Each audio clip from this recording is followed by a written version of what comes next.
Want to speak real English from your first lesson? Sign up for your free lifetime account at EnglishClass101.com. Hi everybody, my name is Alisha and welcome back to Top Words. Today's topic is 10 lines you need for introducing yourself. So let's go. Hello, it's nice to meet you. Hello, it's nice to meet you. You can only use this the first time that you meet someone. If you say this to somebody after you have met them already, you're going to seem either A, like you've completely forgotten meeting them, or B, like you are a very strange person for saying it's nice to meet you again. So, when you use this the first time, you can shake hands with someone and say, hello, it's nice to meet you. My name is. The next phrase is, my name is blah, blah, blah. In my case, my name is Alisha. You can use this again when you're introducing yourself, or if you need to reintroduce yourself, you can use this pattern. When you meet somebody at a party, for example, you can say, my name is blah, blah, blah. My name is Barbara. My name is Stevens. You can shorten this. You can say, my name's blah, blah, blah. I'm from.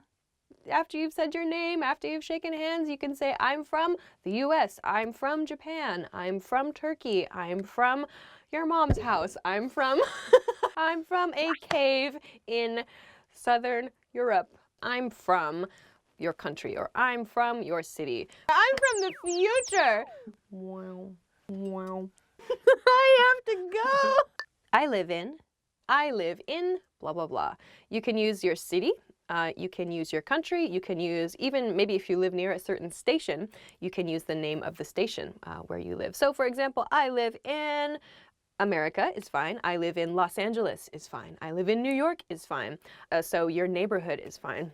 If someone says, where do you live? And you say, I live in an apartment. It's like, what? So please use the region or the location where you live, not the type of place where you live.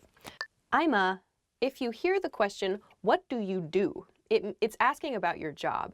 In English, people don't say, what is your job? That's not the question that we ask. Instead, the question is, what do you do?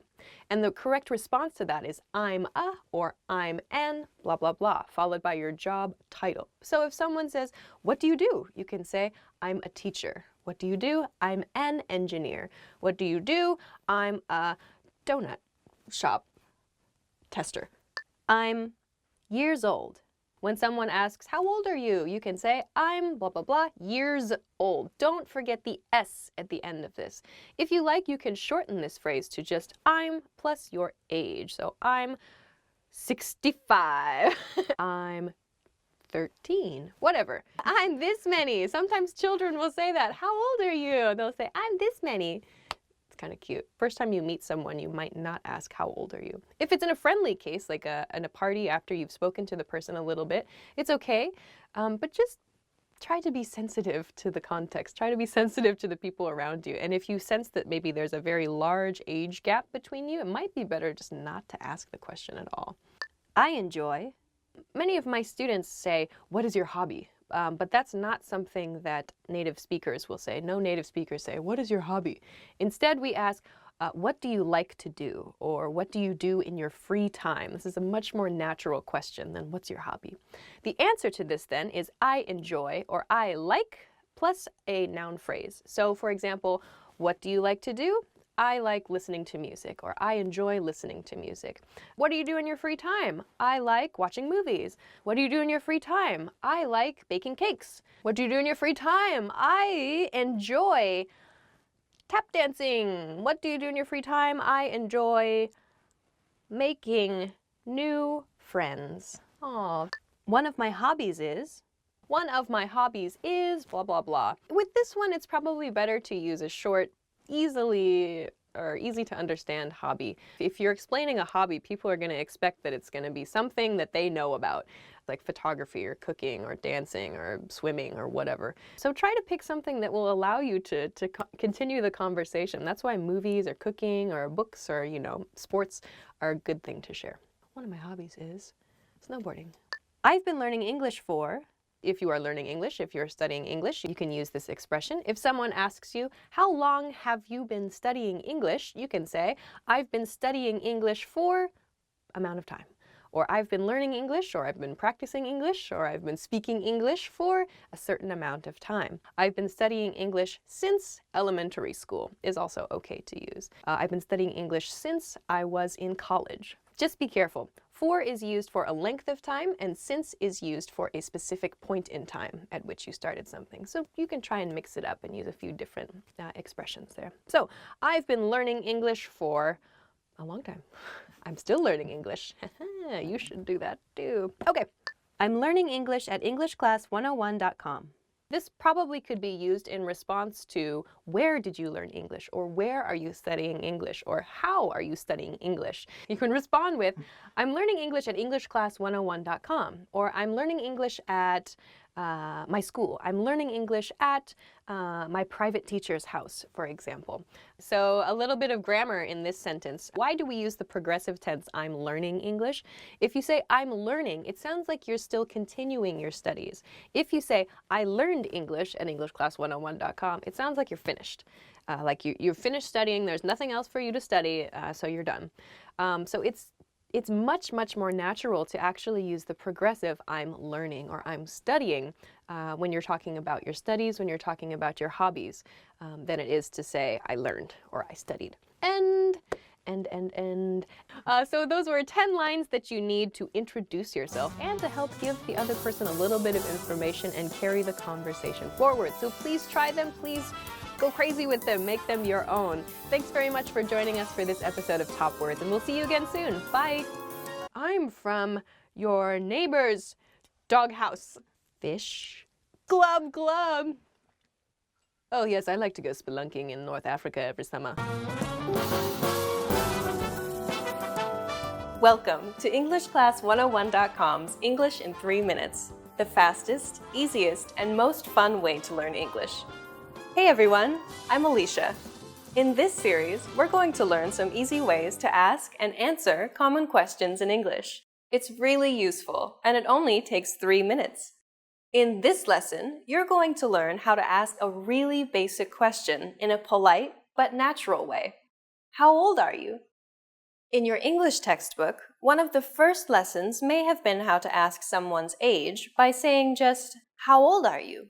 However, in many English language cultures, asking an adult's age directly, particularly a woman's age, is not polite.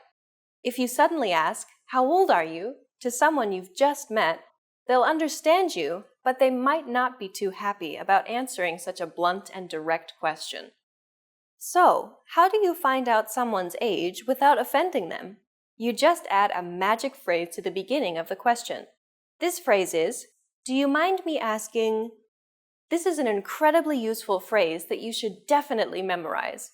It comes in handy whenever you want to ask a question that may be a little personal or come across as a little too direct.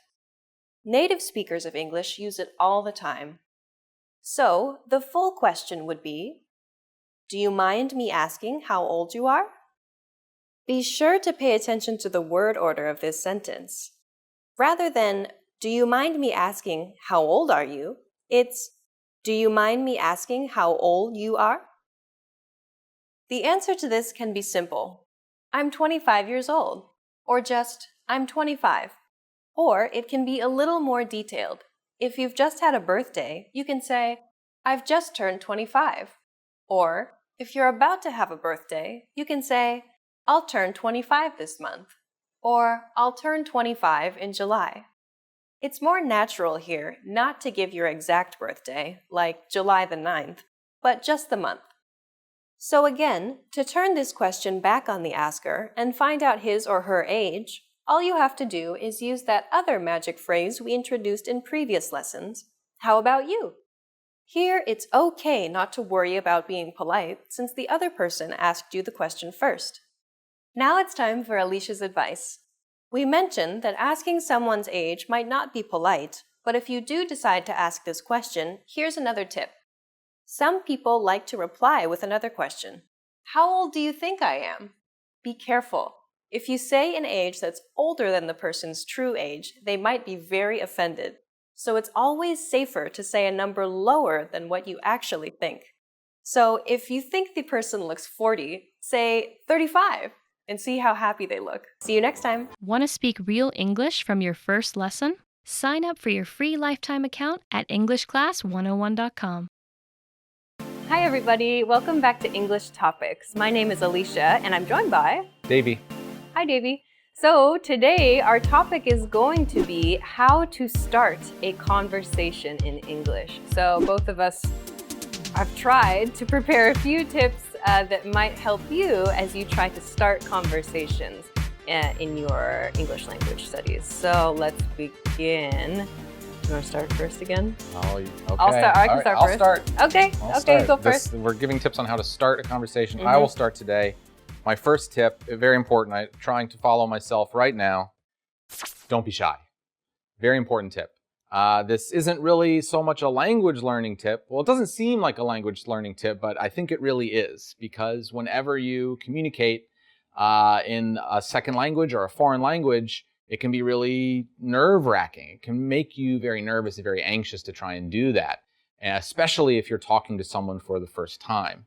And so the first thing is just to remind yourself that it's not a big deal and to not be shy and be confident. And if you can maintain that attitude as you begin to talk to someone, it will be much easier, I think. I agree.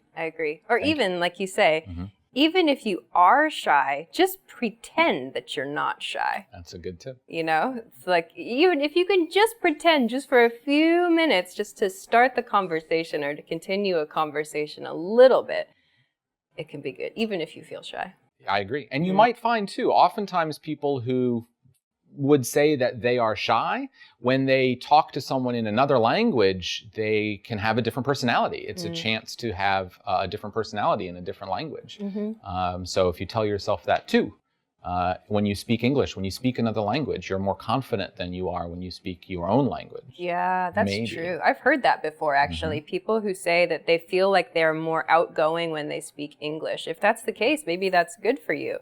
Also, just in general, another point about maybe not only starting conversations, but continuing them. We're comfortable, English language speakers are, with interruptions to some point. Like, you shouldn't always interrupt the other But they speaker. are pretty comfortable with it. See, he just did it. So we're very comfortable with it. So you don't need to wait for an invitation to speak in a conversation. You can just join in, or maybe agree with the person who's speaking or disagree with the person who's speaking as a way to join a conversation that's already in progress. Yeah, nice one. That's a good one. Okay, What do you have? will share a tip.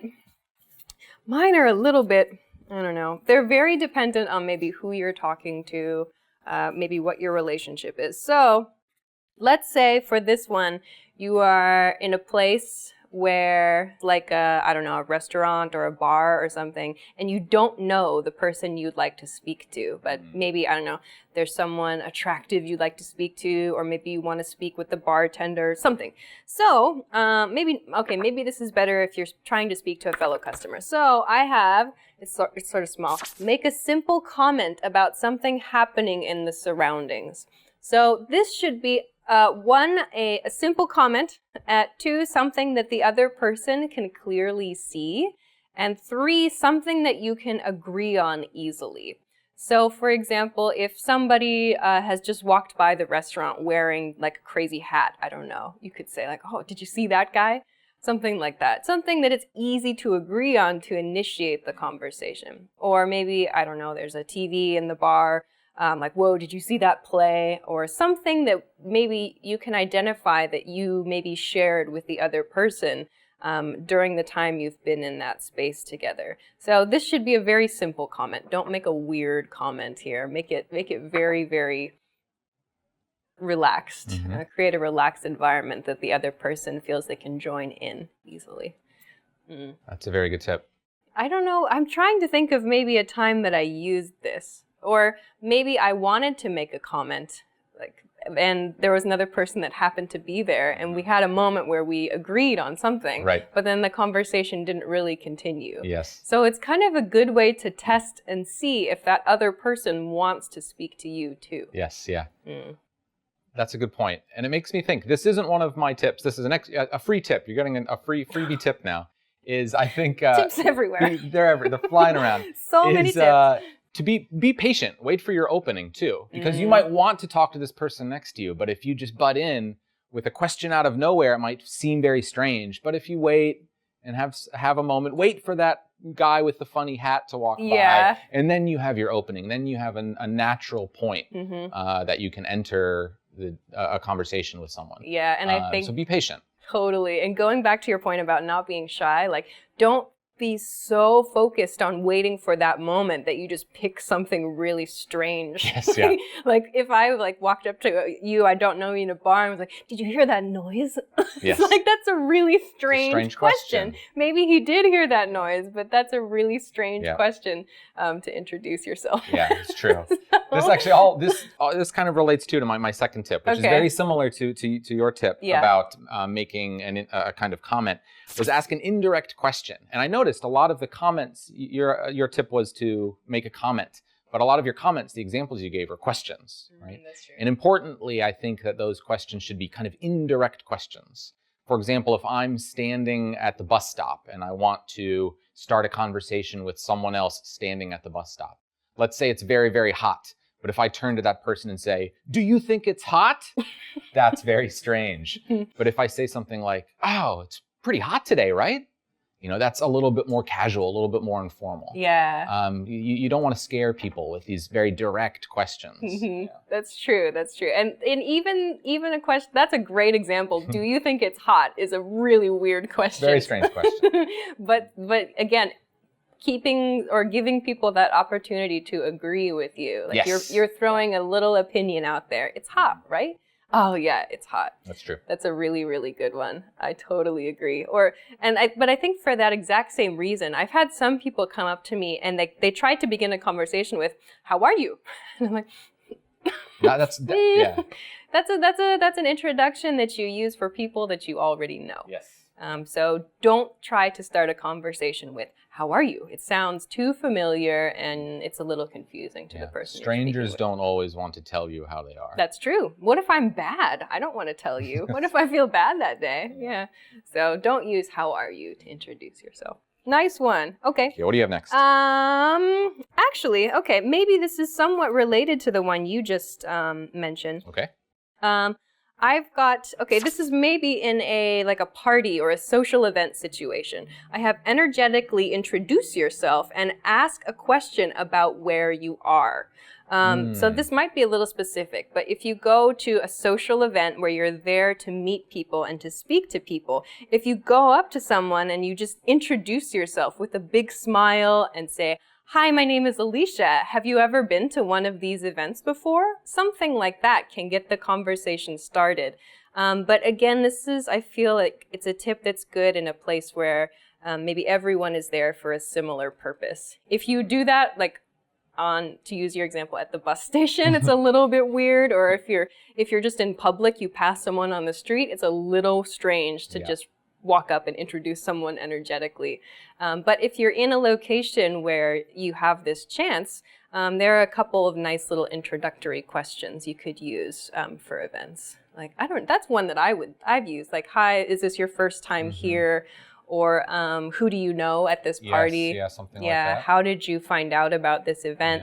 That sort of thing. Also, similar kind of question in those situations is asking someone for help or for information, because it lets that other person know that you're not a scary or threatening person in that situation either. If you're asking for help, "Oh, can you tell me where the kitchen is? I need to put this in the refrigerator," something like that. And then that shows the other person that you're not an expert on this. You're asking for their help, and that kind of gives people an easy thing to engage you on, an easy thing to talk about. Yeah, absolutely. Asking for help can be a nice way too. Yeah, that's a good point, I think, asking for help. It also kind of puts you in a slightly vulnerable position. Absolutely. It makes you seem a little bit like, I need help, so, please take care of me. It's a little bit interesting. So that's a good tip too, I think. Okay.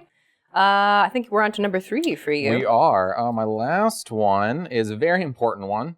This comes at the end, though, is don't take it personally if the person doesn't want to talk.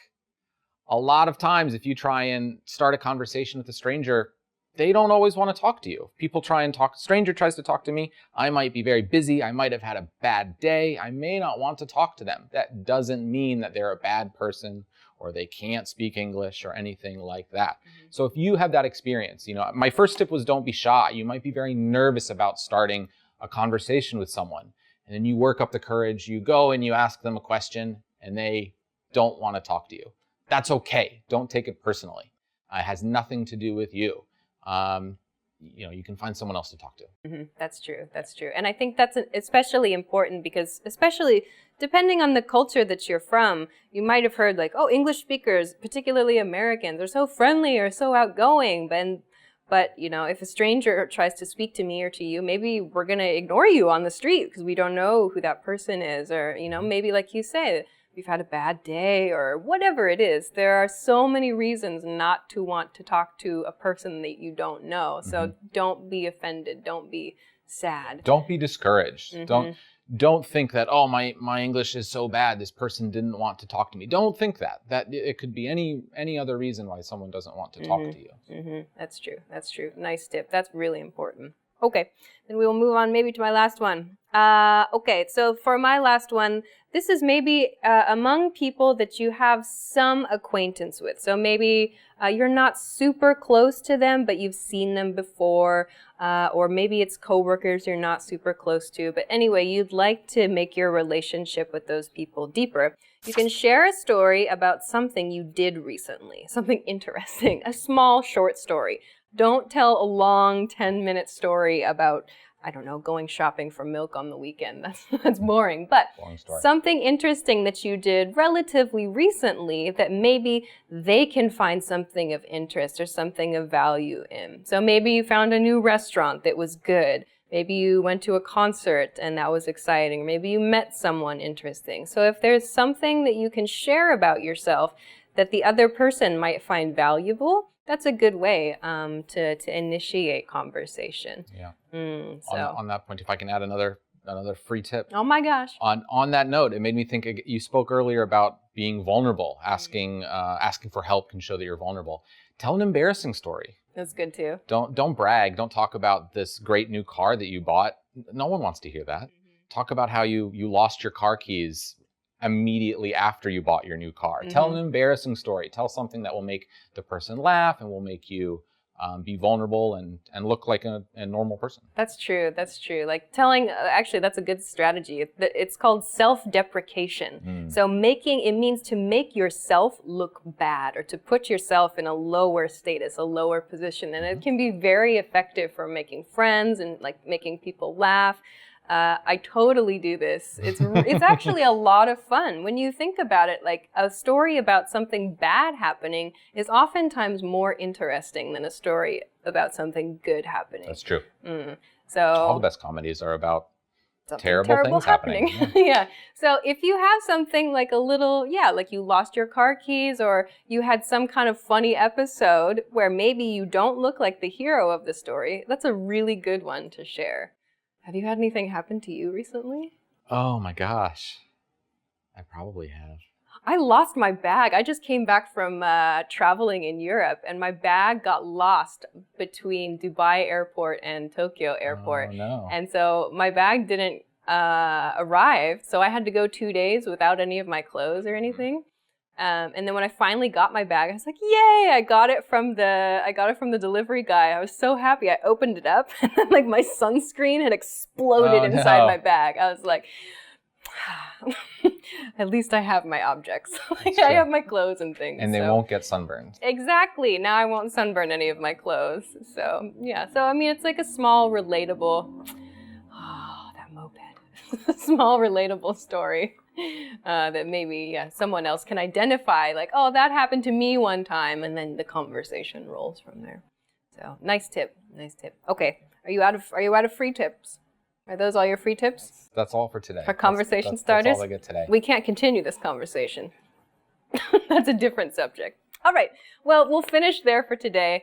Thanks very much for joining us for this episode of English Topics. Davey, thanks very much for joining us. Thank you for having me. If you liked this video, please make sure to hit the like button and subscribe to our channel as well. Also, if you want to find more content like this, please make sure to check us out at EnglishClass101.com.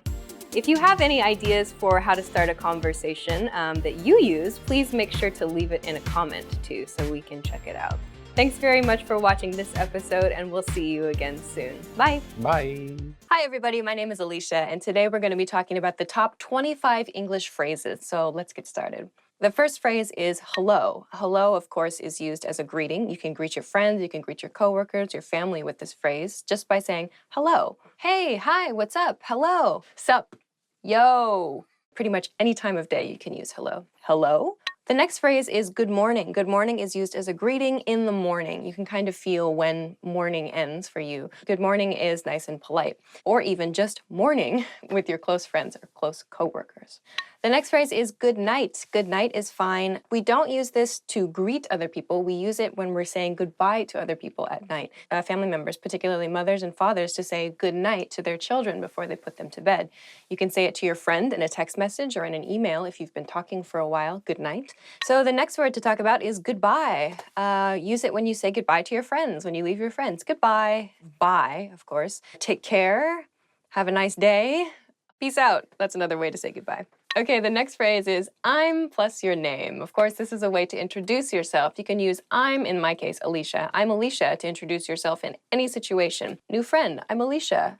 Okay, the next phrase is what's your name? What's your name is used to ask someone else what their name is. So, what is your name sounds a bit, try to use what's your name. If you forget someone's name, you can say sorry, what's your name? Or sorry, what's your name again? Next phrase is nice to meet you. Nice to meet you anytime you meet someone new. Nice to meet you is fine. Good to meet you is a little more casual. Great to meet you sounds very excited. Pleasure to meet you sounds like maybe a formal situation or a business context. Okay, the next phrase is how are you? How are you is just a friendly way to check in with the other person. You can use it with friends, your family, your coworkers, maybe even your boss to a certain degree. How are ya? How you doing? The next phrase is I'm fine, thanks. And you? If you saw English in 3 minutes, we talked a lot about this phrase. Instead of I'm fine, thank you, and you, say I'm good, thanks. How are you? Just shorten it, make it a little bit more natural. How are you? Good. How are you? Great. How are you? Not so good. How are you? Okay. And so on. So when someone says, how are you? I usually say, I'm good. This week, I blah, blah, blah. Give some information about what you've been up to. Maybe a hobby, something that you did recently, an event, something interesting you saw, whatever. People want to make that connection with you, and it's a good chance for you to continue speaking. The next word is please. Please is a polite phrase used when you want something from someone else. You can use this as a response when someone offers you something, like in a restaurant, for example. Would you like more water? Would you like something to drink? Oh, please. The next phrase is thank you. Thank you is used to express your appreciation. You can use thank you with everybody. The next phrase is you're welcome. You're welcome. When someone says thank you, you can say you're welcome. No biggie. I use no biggie, as in no biggie is short for no big problem. The next word is yes. Yes, of course. Yes means is any positive expression. Someone asks you a question and the answer is a positive answer. You say yes, yep, uh-huh, yeah. Oui. No. Next, I'm guessing I know it. Yep. The next word is no. No is a negative response to something when you have to give a negative answer. So as you can probably guess, the long form of no is negative. I like to use nope. It's very, very casual. Not gonna happen. My parents would use that with me. To soften that a little bit, if you want to show a negative response to something, like let's go out for dinner tonight. What do you want to do? Like, do you want to go out? Not really. No, I don't think so, to soften it. The next word is okay, okay. This word comes from copy editors. Okay, when they had to check a manuscript, they had to label the manuscript all clear, AC, but because they were copy editors and they have a very, very sick sense of humor, they thought they would mark it OK for all clear to make a joke because O and K do not start all and clear. But it caught on among everybody in the world. Anyway, okay is used to agree with somebody else. Well, it can be used actually to express a positive or kind of a slight negative, I feel. Transitioning in your conversation, you can say, okay, now we're going to talk about blah, blah, blah. Okay. The next phrase is excuse me. Excuse me, it's used to get someone's attention in English when you don't know the other person. For example, in a store, a supermarket, maybe a stranger on the street, you need to ask directions. You can use excuse me. You can use excuse me in the supermarket. Excuse me, can you tell me where the hot sauce is? If you've done something rude in public, you can use excuse me. I personally do not do rude things in public ever. I'm sorry is the next word we're going to talk about. I'm sorry is used to apologize. When you have made a mistake or someone you know has made a mistake and you're connected to it, or you just feel bad, you can use I'm sorry. You made a mistake at work. I'm sorry. You forgot to feed your cat. I'm sorry. Sorry about that. You bumped someone next to you. Oh, sorry. What time is it is the next phrase when you need to check what time it is. What time is it? When you ask someone else what time it is, maybe you say this to yourself too. Check your watch, check your phone, check a clock. Pretty straightforward phrase. There aren't really any short versions, so that's an easy one. Where is the plus a location. So you can use this for a building or a store. We're not going to use this where is the for a place, a city name or a state name or a country name. To do that, you would need to remove the. But where is the bank? Where is the post office? You can use this to ask directions, to ask for help in your house or at work. Where is the copy machine? Where is the file I need? Where is the blah, blah, blah? Where is the bathroom is perhaps a very important question to know. The next one is, may I use the restroom? May I use the restroom is a polite and soft expression that you can use if you need to use the toilet, you need to use the washroom. When you're at someone's house for the very first time, when you're in a place that is new to you, you can ask, may I use the restroom? More casually, can I go to the bathroom? To be very polite, you can say, may I go to the bathroom? The next phrase is, I would like to order something. You can use this at a restaurant probably, or in any situation where you need to place an order. I'd like a pizza. I'd like a beer. Can I get the check, please? This will be used at a restaurant. When you've finished your meal and it's time to go, can I get the check, please? In a very, very casual situation, you can just say, check, please. That's fine. The next phrase is see you soon. See you soon is used with friends and family members, perhaps, when you expect to see them again soon after saying goodbye to them. This is used at the end of the conversation. You're going separate directions. You say, see you soon. See ya is also good, or just see you. To make it a little more formal, you can say, I'll see you again soon. Make a full sentence out of it that way. The next phrase is see you later. See you later is very similar to see you soon, but the point is with see you later is that you're probably going to meet that person again later on in the same day. The last phrase is really. Really is a very useful word because you can use it to show you are interested in a conversation with upward intonation. Really, really, tell me more. Or to show that you're not so interested in the conversation with downward intonation. Really. So there are many other words that you can use similar to really in this way, like seriously or oh, and so on. So it's a really good practice for your intonation. So those are 25 very common words and phrases in English. If you liked this video, if you like this topic, please subscribe. I'm sure there'll be a button here somewhere or a button here, wherever. But please be sure to subscribe to our channel because we're going to be doing more videos like this, and we already have more videos like this, so please be sure to check them out. Thanks very much for watching, and we'll see you again soon. Bye. Really? Oh, interesting. Okay, I see. Great, fantastic, unbelievable. Gratitude, subjects. What do we have for dinner tonight? Pizza? Affirmative. I'll riff on that. I am Chris Hardwick.